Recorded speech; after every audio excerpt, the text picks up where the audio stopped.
Everyone, welcome back to the channel. I hope you guys are doing well. तो ये video एक kind of motivation है उन सभी सीए फाउंडेशन एस्पिरेंट्स के लिए जो जून 2024 वाला अटेम्प्ट देने वाले हैं। देखिए, आप लोग बहुत ज़्यादा वरीड हो रहे हैं, बहुत ज़्यादा पैनिक हो रहे हैं अपने प्रिपरेशन को लेके। प्लीज़ आपको अपने आप पर ना कोई भी डाउट नहीं लाना है। बिना किसी डाउट के फोकस होकर अपने प्रिपरेशन को अच्छे से करिए। अगर आपने अभी तक भी स्टार्ट नहीं किया है तो आप ये सोचिए कि 60 डेज आपके पास हार्डली रहते हैं कि आप उनमें अच्छे से अपने प्रिपरेशन को स्टार्ट करके एंड कर सकते हैं, कि आप अच्छे से इतना प्रिपेयर कर सकते हैं कि आप वहां जाके हर एक सब्जेक्ट को अच्छे से अटेम्प्ट कर पाए। अगर ये कैपेबिलिटी आपके अंदर है, डेफिनेटली आप अपनी प्रिपरेशन को स्टार्ट कर दीजिए। बट अगर आपने प्रिपरेशन अपनी पूरी कर ली है, आपको फिर भी सेल्फ डाउट्स हो रहे हैं, आप सोच रहे हैं कि अगर हम फेल हो गए तो क्या होगा, अगर हमारा किसी सब्जेक्ट में रह गया, बाकी सब्जेक्ट्स में पास हो गया, एक में रह गया तो क्या होगा, घर वाले क्या बोलेंगे, रिलेटिव्स क्या बोलेंगे, फ्रेंड्स क्या कहेंगे, अगर मैं अपने फ्रेंड से पीछे रह गया, वो आगे निकल गए, तब क्या होगा। तो देखिए, इस तरह के सेल्फ डाउट सबके मन में आते हैं during your professional course. But आपको क्या है, अपने ऊपर बिल्कुल फोकस्ड रह के अपनी प्रिपरेशन करनी है। अपने आप पर कोई भी सेल्फ डाउट मत रखिए, और जैसे आपने प्रिपरेशन करी है वैसे ही आप एग्जाम में भी करके आएंगे। इसलिए डिस्ट्रैक्शन से बिल्कुल दूर रहिए, सोशल मीडिया त्याग दीजिए। सिर्फ और सिर्फ आप और आपकी प्रिपरेशन होनी चाहिए और कुछ भी नहीं। 60 डेज के लिए आप जितना ज़्यादा हो सकता है उतना ज़्यादा रिवीजन करते रहिए, बार बार रिवीजन करिए। अगर आप मल्टीपल टाइम रिवीजन करेंगे ना तो उसका रिजल्ट आपको बहुत अच्छा मिलेगा आपको एग्जाम में देखने के लिए। फिर जब रिजल्ट आएगा तब कहेंगे आप हाँ कि मल्टीपल रिवीजन करने का जो हमें बेनिफिट मिल रहा है वो यहाँ मिल रहा है कि हाँ, हमारा जो ये अटेम्प्ट है क्लियर हो चुका है, हम पास हो चुके हैं। इसलिए जितना ज़्यादा मल्टीपल रिवीजन करेंगे, जितनी ज़्यादा रीडिंग करेंगे, रीड करेंगे बुक्स को, उतना ज़्यादा आपको बेनिफिट मिलेगा। स्टडी मैट के अलावा आपको कुछ और पढ़ने की जरूरत नहीं है, स्टडी मैट पर ही फोकस करिए।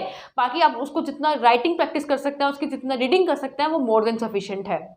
आपको ये सोचने की बिल्कुल भी जरूरत नहीं है कि अरे स्टडी मैट तो पढ़ लिया, आप कौन सा मटेरियल पढ़ें। स्टडी मैट सफिशिएंट है। अगर आपने स्टडी मैट अच्छे से पढ़ लिया है, उसके बाद आप स्कैनर से गो थ्रू करिए। स्कैनर कर चुके हैं तो PYQs, MTPs and RTPs given रहते हैं। प्रीवियस ईयर के इतने सारे होते हैं, आप प्रैक्टिस करते करते थक जाएंगे। बट प्रीवियस ईयर के क्वेश्चंस खत्म नहीं होंगे, इतने क्वेश्चंस आपको मिल जाएंगे। हर एक सब्जेक्ट का स्कैनर सॉल्व कर लीजिए, आपको बहुत ज़्यादा एक्सपीरियंस हो जाएगा कि पेपर को कैसे अटेम्प्ट करके आना है, कैसे कैसे क्वेश्चंस पेपर में आते हैं। तो बिल्कुल भी पैनिक होने की जरूरत नहीं है। हर चीज़ का सोल्यूशन आज की डेट में हर जगह अवेलेबल है। अगर कोई आपको डाउट रहता है, उसको यूट्यूब पर सर्च करिए, अपने उस डाउट को क्लियर करिए। कोई आपका सेल्फ डाउट है जो आप खुद क्लियर नहीं कर पा रहे हैं, आपको किसी के गाइडेंस की जरूरत है, तो आप अपने टीचर्स के पास जाइए उस डाउट को लेकर और हैंड टू हैंड क्लियर करिए। कोई भी डाउट, कोई भी प्रॉब्लम बात के लिए नहीं छोड़नी है, क्योंकि एंड टाइम पर क्या होता है, इतना टाइम नहीं होता है। आप एग्जाम के साथ साथ अपने डाउट्स क्लियर करें।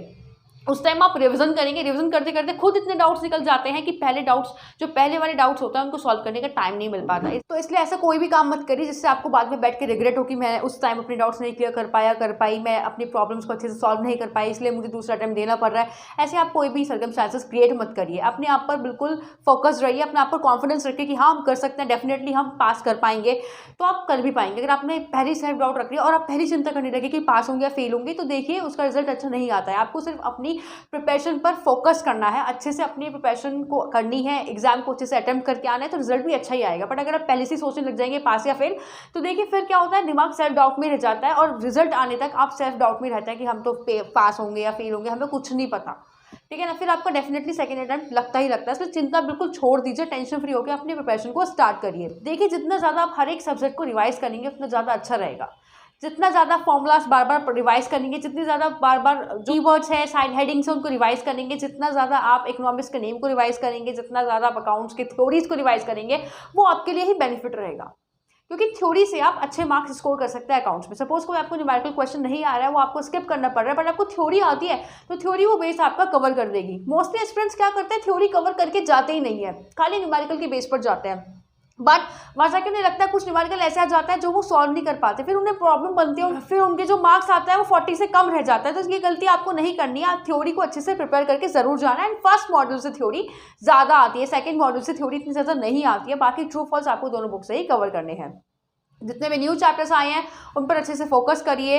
ओल्ड चैप्टर्स को आपने अच्छे से पढ़ लिया होगा, न्यू चैप्टर्स को बार बार रिवाइज करते रहिए, रीड करते रहिए। कोई भी डाउट रहता है अपने टीचर से हैंड टू हैंड कंसल्ट जरूर करिए। इसके बाद आपको ध्यान ये रखना है कि फास्ट फूड नहीं खाना है, थोड़ा फास्ट फूड इग्नोर कर दीजिए। 60 डेज तक फास्ट फूड को इग्नोर करिए, क्योंकि बीच में बीमारी हो जाती है, बीमार पड़ जाते हैं, तो उससे आपका टाइम वेस्ट हो जाता है, उससे आपके और डेज कम हो जाएंगे। इसलिए अच्छा, आपको कोई भी इलनेस नहीं होनी चाहिए। थोड़ा सा सोशल मीडिया का टाइम कम कर दीजिए और अपना प्रैक्टिस टाइम ज़्यादा कर दीजिए। 60 डेज़ के बाद आप कहीं भी जा सकते हैं, मूवी वगैरह देख सकते हैं, बट इतने आप घर में है ना, इतने आप अच्छे से फोकस होकर अपनी तैयारी को करिए।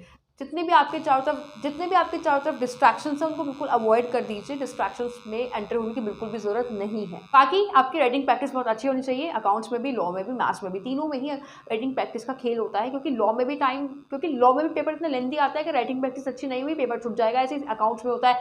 मैथ्स में क्या होता है, जितने ज़्यादा क्वेश्चन सॉल्व कर पाएंगे वो आपकी राइटिंग प्रैक्टिस अच्छी होने की वजह से कर पाएंगे। तो आपकी राइटिंग प्रैक्टिस अच्छी नहीं है और आपका जो पेपर छूट गया तो फिर आप मैथ्स में फेल हो जाते हैं। मैथ्स में सिलेक्टेड क्वेश्चंस को ही करके आना चाहिए, क्योंकि अगर तुक्के मारते हैं नेगेटिव मार्किंग हो जाती है उससे और आपका स्कोर डाउन हो जाता है। इसलिए ऐसा कोई भी काम नहीं करना है जिससे आपको रिग्रेट हो। बाकी अगर आपको ये वीडियो अच्छी लगी है तो इस वीडियो को जरूर लाइक करिए एंड चैनल को सब्सक्राइब करिए। Thank you.